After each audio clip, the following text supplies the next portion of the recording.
Salut, c'est un nouveau numéro de mon journal de bord. Donc je te rappelle le principe, c'est que je relis, moi je journalise, j'écris beaucoup tout ce que j'apprends et régulièrement je fais un point sur soit ce que j'ai appris dans la semaine ou soit ce que j'ai noté depuis longtemps dans mon journal sur un sujet en particulier.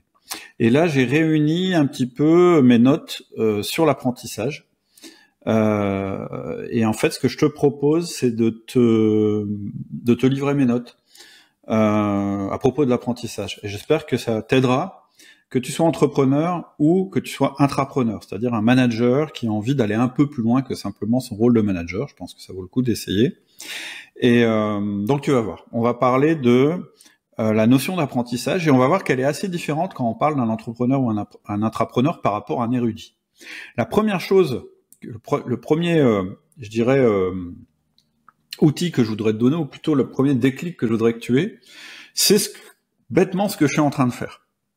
En fait, un des meilleurs moyens d'ancrer ce que tu as appris dans ton système de modèle mental, c'est de l'apprendre aux autres, c'est de le proposer aux autres. Donc, comment ancrer ce que tu apprends? En le partageant avec les autres. Moi, quand j'ai créé Outils du Manager, mon podcast, mon but, c'était de répandre ce que j'avais appris au plus grand nombre, parce que je voulais être utile aux autres, puis parce que j'étais tellement, émerveillé parce que le management m'avait permis de faire dans mes entreprises, et j'étais stupéfait de me sentir un peu seul dans mon cas, et puis surtout, si tu veux, d'avoir découvert des trucs qu'on m'avait jamais appris. Donc j'ai eu envie de le transmettre aux autres. Ça a été mon premier moteur, c'est toujours mon moteur aujourd'hui. Mais en fait, assez vite, je me suis rendu compte que ça m'était aussi utile à moi. Pourquoi ? Parce que quand tu dois transmettre à quelqu'un une leçon que tu as apprise, tu es obligé de la formuler plus clairement. Et tant que tu n'es pas capable de faire ça, ça signifie que toi-même, tu pourras pas facilement mettre en action cette connaissance. Parce qu'en fait, elle n'est pas encore utilisable. Elle n'est pas assez claire. Elle n'a pas été rendue fonctionnelle.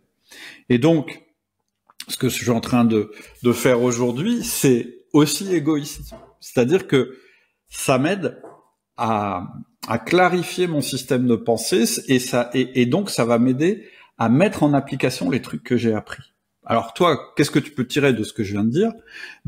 Quand tu apprends un truc, essaye de le transmettre à quelqu'un d'autre, par exemple à un collaborateur, c'est pas mal, ça va faire monter ton équipe en compétences, ou à un collègue, ça va faire monter ton entreprise aussi en compétences, ou bien partage-le sur le forum, en l'expliquant, c'est gratuit, le forum, aujourd'hui le forum Outils du Manager, il est gratuit, ou bien, et donc, ouvre un truc en disant je viens d'apprendre un truc, j'aimerais bien en discuter avec vous, qu'est-ce que vous en pensez, machin bidule, ça va t'aider à structurer ta pensée, et puis ça va rendre service aux autres, ce qui est pas inutile, et peut-être ça va te donner une confrontation qui sera intéressante, je vais y venir juste après. Ce que tu peux faire aussi, si tu es chef d'entreprise, c'est nous rejoindre sur le Ciel. Ciel, c'est notre cercle indépendant des entrepreneurs libérés. Et régulièrement, on a des membres qui décident de faire un live eux-mêmes. C'est-à-dire que la plupart du temps, c'est soit moi qui fais un live ou soit un expert, mais on a aussi des gens en interne. Par exemple, récemment, on a eu une conférence, mais vraiment d'un excellent niveau sur l'intelligence artificielle. C'était l'un d'entre nous qui avait décidé d'expliquer aux autres comment utiliser l'intelligence artificielle. Ça a été un des meilleurs lives qu'on ait eu. Donc, voilà.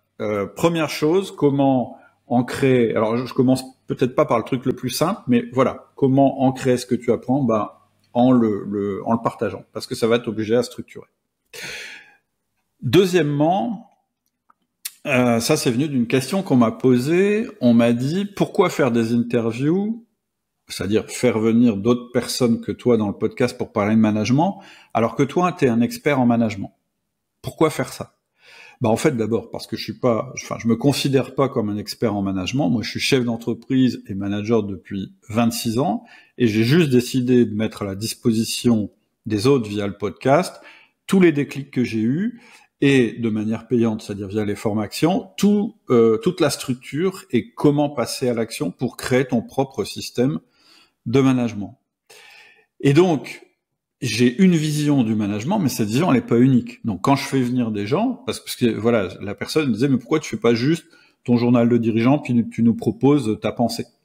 Et en fait, ma réponse, c'est que si je faisais ça, en fait, je m'appauvrirais moi-même. Pareil, quand je fais venir quelqu'un dans le podcast, c'est un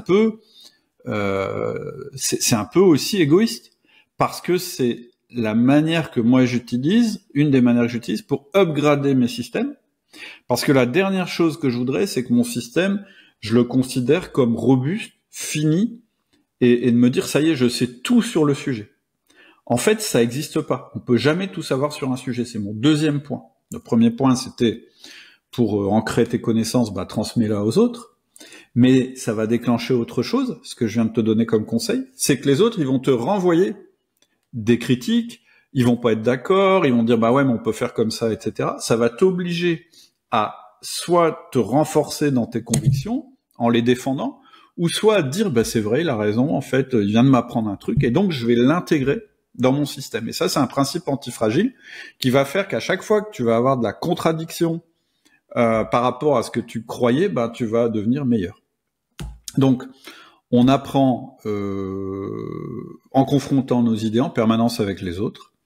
Et c'est pour ça que, en tant qu'entrepreneur ou intrapreneur, c'est indispensable de te réserver des blocs de lecture, des blocs de discussion avec d'autres et des formations. Il faut qu'en permanence, tu continues à te former, parce que c'est comme ça, et moi je suis comme toi, j'essaie de me former en permanence, parce que c'est comme ça que tu vas avoir une connaissance qui correspond à l'utilisation que tu veux en faire. Ça, c'est mon troisième point. On m'avait posé la question, on m'avait dit pourquoi les meilleurs économistes ne sont pas les personnes les plus riches au monde. Et c'est vrai, je me suis dit, ouais, c'est vrai. Les mecs, ils savent tout sur l'économie, ils en ont fait leur spécialité, et pourtant, c'est pas du tout eux les personnes les plus riches au monde. Je veux dire, les deux personnes les plus riches au monde, je lisais le classement, c'est Bernard Arnault, et c'est deux Français, et Madame Bettencourt, c'est pas des économistes, c'est tout sauf des économistes. Et en fait, la raison, elle est super simple, c'est que les économistes, ils étudient pas comment faire de l'argent, ils étudient l'économie. Et ce qui les intéresse, c'est pas de réussir, en tout cas pas au sens où quelqu'un qui voudrait gagner de l'argent verrait la réussite. Leur réussite, eux, c'est juste d'être érudit. Et c'est vraiment là une différence qui existe entre un entrepreneur ou un intrapreneur et un érudit. L'érudit, il va apprendre juste pour savoir, et je conçois que ce soit passionnant, moi j'adore développer mes connaissances, mais l'entrepreneur ou l'intrapreneur, il essaye de savoir pour agir. C'est-à-dire qu'en fait, sa recherche de connaissances, elle est orientée vers une action future qui lui sera profitable. Et donc, je voudrais que tu retiennes cette phrase, c'est mon troisième point. Apprendre, ce n'est pas mémoriser de l'information. Apprendre, c'est changer notre comportement. En fait, nous, on apprend des choses, pas juste pour le plaisir de les apprendre et emmagasiner des connaissances et pouvoir briller en société en disant je sais ça, sur ça, sur ça, sur ça. Nous, on apprend parce que on veut être capable de changer le monde autour de nous et donc comment on change le monde autour de nous en tant qu'intrapreneur, c'est en changeant notre comportement, en prenant des décisions, en faisant des nouvelles choses, etc. Et donc, notre recherche de connaissances, elle va pas être orientée de la même manière qu'un érudit ou un scientifique. J'en ai déjà parlé sur le journal. Maintenant, j'ai un quatrième point qui est que du coup, oui, on apprend en s'intéressant, en lisant, etc. Mais aussi, on apprend de deux manières qui sont différentes de la méthode d'apprentissage d'un érudit. C'est on a remarqué qu'on apprenait plus vite en agissant. Et deux, on a aussi remarqué que prendre des décisions, ça nous permettait d'apprendre. Premier point, l'action nous permet d'apprendre. C'est pour ça que j'ai aucune formation dans mon catalogue où il n'y a pas un passage à l'action.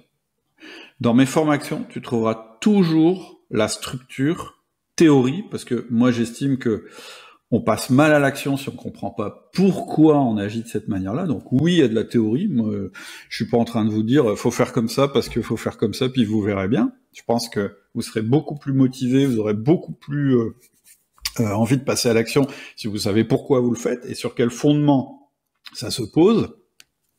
Mais en tout cas, je vais jamais vous mettre de la théorie sans le passage à l'action. C'est-à-dire que tout de suite, je vous propose une première action à faire, puis une deuxième, puis une troisième, etc. En fait, c'est tout con, mais on apprend mieux en pratiquant. Et donc, il faut que tout apprentissage que vous ayez ait une application concrète dans le réel. Je vais parler tout à l'heure des idées, etc. Et là, je vais mettre un bémol, mais pour l'instant, ce qu'il faut comprendre, c'est que tu vas forcément apprendre mieux et plus vite en passant à l'action. Parce que ça va te permettre d'ancrer ce que tu as appris dans ton cerveau, c'est-à-dire que le fait de le faire, ça va te permettre d'apprendre plus vite. Mais en plus, parce que le monde va te renvoyer un feedback. Par exemple, si tu apprends, je sais pas moi, si je te donne les principes du 1 à 1, qui pour moi est le meilleur outil de management, si tu ne connais pas le 1 à 1, il faut absolument que tu écoutes le podcast sur le 1 à 1. Si tu apprends le 1 à 1 et que tu le fais exact et que tu comprends et que tu intègres tout ce que je dis simplement comme ça, tu vas apprendre infiniment moins que si tu fais le 1 à 1 avec quelqu'un. Parce que là, quand tu feras un à un avec quelqu'un, tu vas avoir un feedback. Le monde extérieur va te dire, bam, ce que t'as fait, c'est pas exactement comme ça. Le mec a pas réagi comme c'était prévu. Donc faut que tu modifies ça, etc.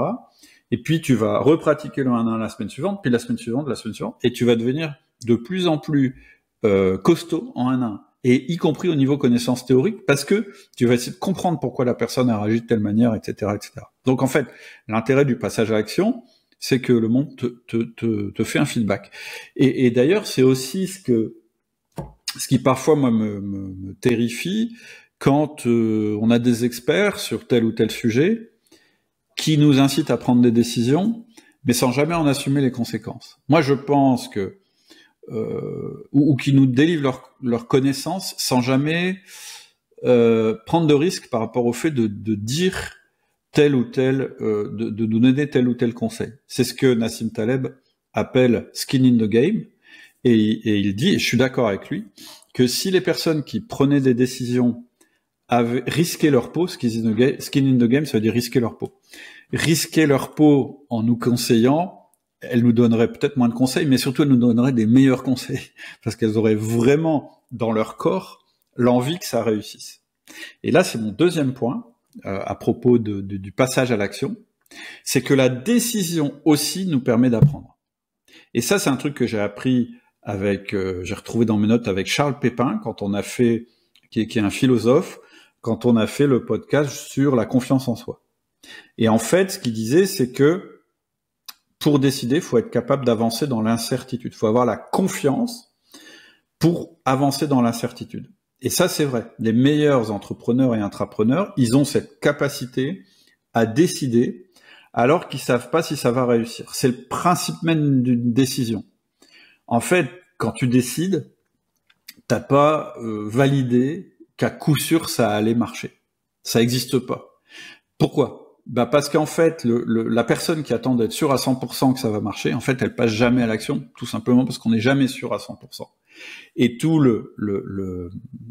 l'enjeu, ça va être de savoir à quel moment décider. J'ai fait une formation là-dessus, je vais pas tout expliquer ici, mais voilà, ce qu'il faut retenir là dans le contexte où on est, c'est que tu dois intégrer à l'avance que les choses ne se dérouleront pas comme prévu.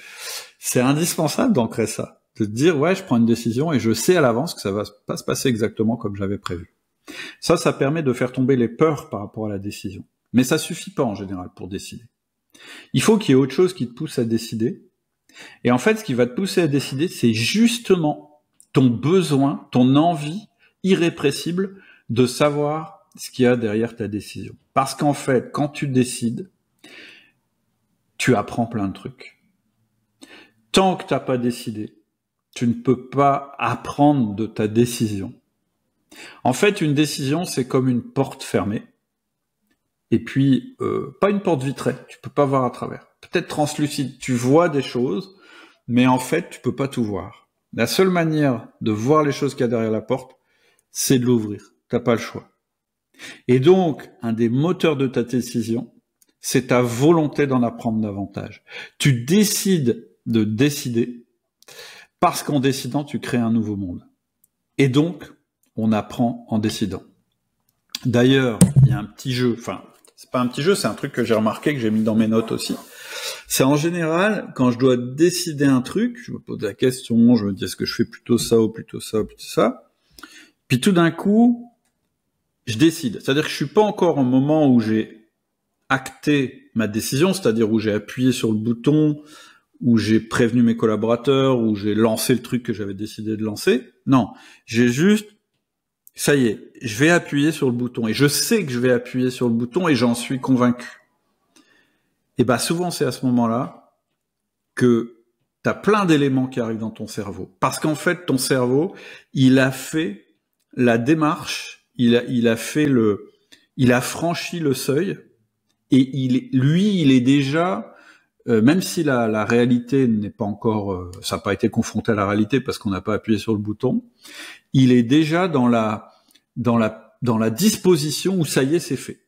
Et en général, moi, quand je prends une décision, les heures d'après, souvent, je prends la décision, puis le lendemain, je la mets en application, et ben, tout ce qui pourrait pas marcher, ou ce qui pourrait marcher, ou les trucs que je pourrais mieux faire, etc., ils me viennent après. Et je pense que ça a dû déjà arriver, ça a dû déjà t'arriver.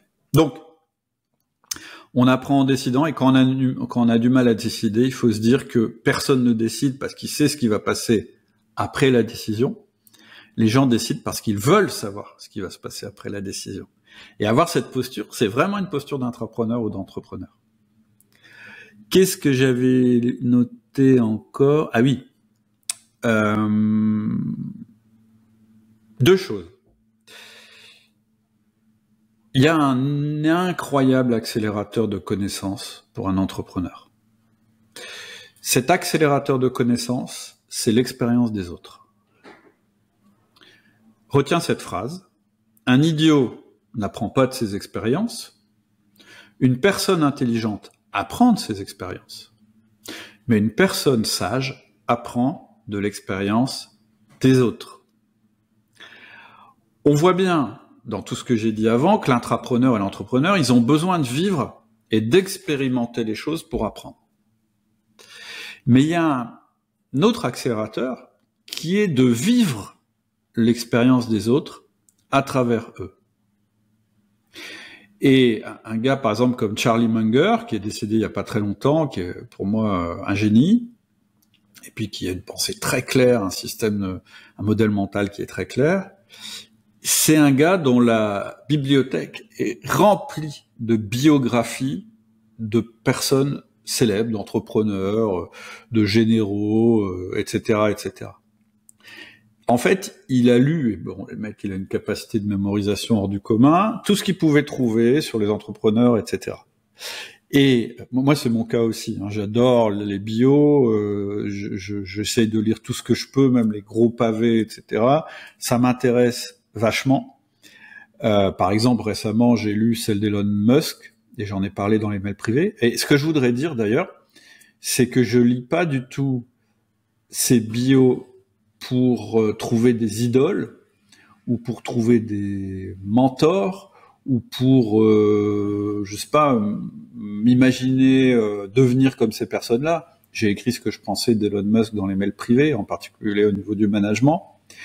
Mais mon but, c'est pas ça. Mon but, évidemment, c'est inspirant. Des grandes réussites, c'est toujours inspirant. Ça peut te galvaniser et puis te donner envie, toi aussi, de te dépasser pour faire avancer quelque chose dans le monde. Mais il y a autre chose qui est vraiment, j'irais encore plus important que ça, c'est d'apprendre de ce que eux ont appris, de se mettre dans leur peau pour mieux comprendre comment ils ont agi et les effets que ça a eu, que ce soit des échecs ou des réussites. Et d'ailleurs, c'est ce que je fais en ce moment. Dans mon journal de dirigeant, par moment, je te parle, ou dans les podcasts, je te parle de choses que j'ai vécues, des leçons que j'en ai tirées. Je l'ai dit tout à l'heure, à moi, ça me permet d'en tirer vraiment les leçons, parce que si t'écris pas, sur tes échecs, etc., t'en tires pas vraiment des leçons. Et puis le proposer à des gens, ça permet de le structurer en système de pensée. Mais c'est aussi quelque chose que je te livre pour faire évoluer ton système de pensée, un petit peu comme si tu lisais pas ma biographie, mais voilà, si tu étais à côté de moi pendant que je prends une décision ou après que j'ai pris une décision, etc. Et en général, je t'explique pourquoi j'ai réagi de telle ou telle manière quand tel ou tel événement s'est présenté à moi. Donc, ce qu'il faut retenir, c'est mon avant-dernier point, c'est qu'on peut bénéficier de l'expérience des autres en les faisant parler, en lisant leur biographie, en lisant les articles, et à chaque fois, il y a au moins une leçon adaptable à notre contexte à en tirer. Donc voilà, moi je te conseille aussi de faire ces choses-là. Et puis après, en conclusion de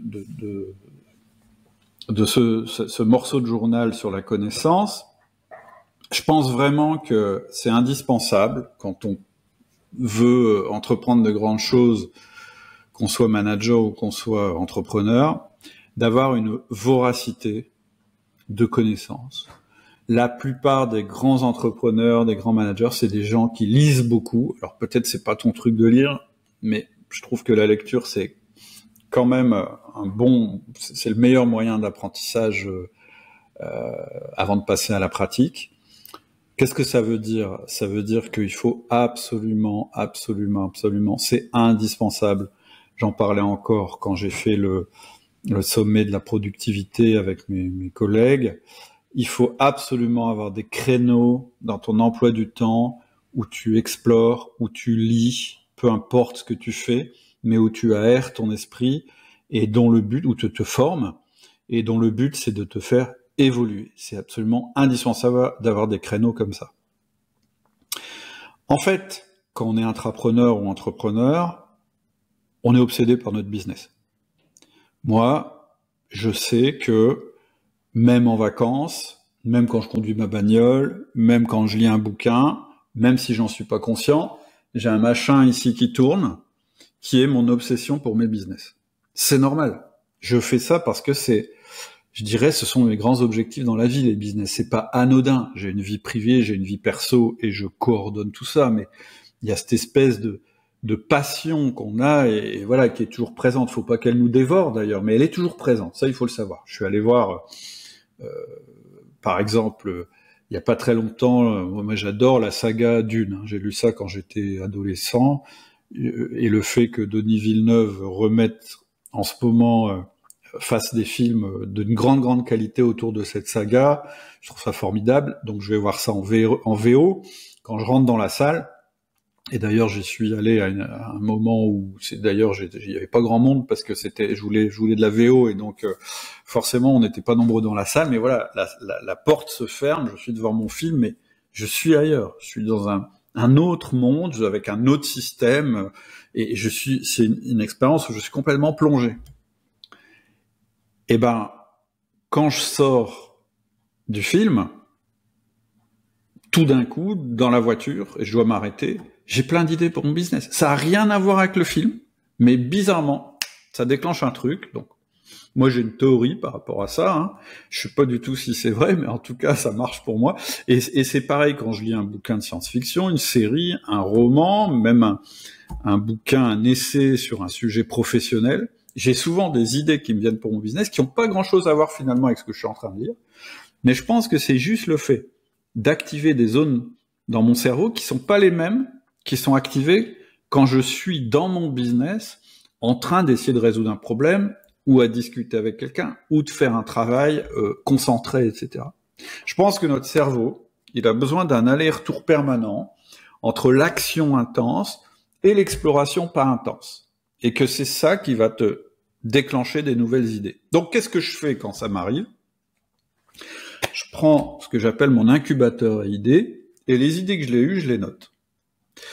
Et ce qui est vraiment important aussi, que je te livre, qui a peut-être pas grand-chose à voir avec l'apprentissage, mais plus au passage à l'action, c'est que je t'ai pas dit que quand j'avais une idée, je la mettais en application tout de suite. Ou que quand j'avais une idée, j'appelais tout de suite Adélie ou mon responsable des opérations dans une de mes sociétés en disant « il faut faire ça, il faut absolument faire ça, c'est une bonne idée, etc. » Non. Je la mets dans ce que j'appelle un incubateur. Pourquoi? Parce que cette idée qui m'est venue, elle n'est pas forcément raccord avec le contexte. C'est-à-dire que elle n'est pas dans mes objectifs du moment. Et si je la mettais en application, d'ailleurs, il faudra que je parle d'anti-objectifs dans le prochain épisode, je vais parler des anti-objectifs, c'est important. Bref, si je mets cette idée en application, maintenant, en fait, ça va pas aller parce qu'elle n'est pas raccord avec le contexte, la réalité, etc. Donc, comment ça marche un incubateur d'idées? En fait, tu mets dedans les idées au fur et à mesure qu'elles viennent, un peu en vrac comme ça. Moi, j'ai une base de connaissances comme ça.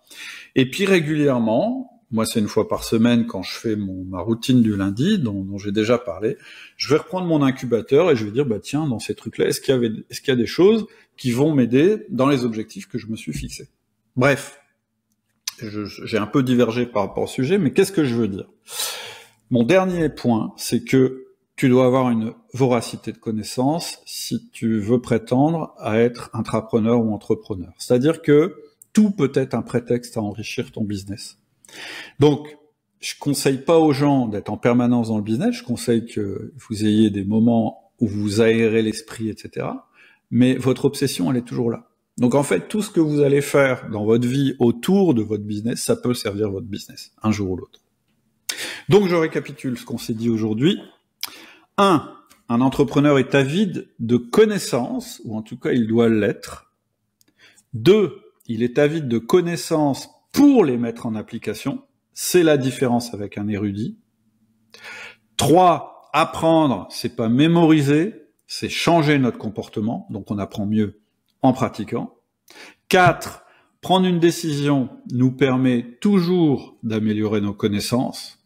5. On rend notre système mental plus antifragile et donc plus efficace en le confrontant régulièrement avec la réalité et avec l'opinion des autres. 6, je crois. Transmettre nos connaissances nous oblige à les rendre plus structurées, claires et activables. Donc, trouve des opportunités de transmettre tes connaissances. N'hésite pas à utiliser le forum pour ça. 7. Un homme sage sait bénéficier de l'expérience des autres. Et donc, c'est très bien que tu écoutes mon podcast parce que j'essaye de te faire bénéficier de mes connaissances. Très bonne semaine. À bientôt.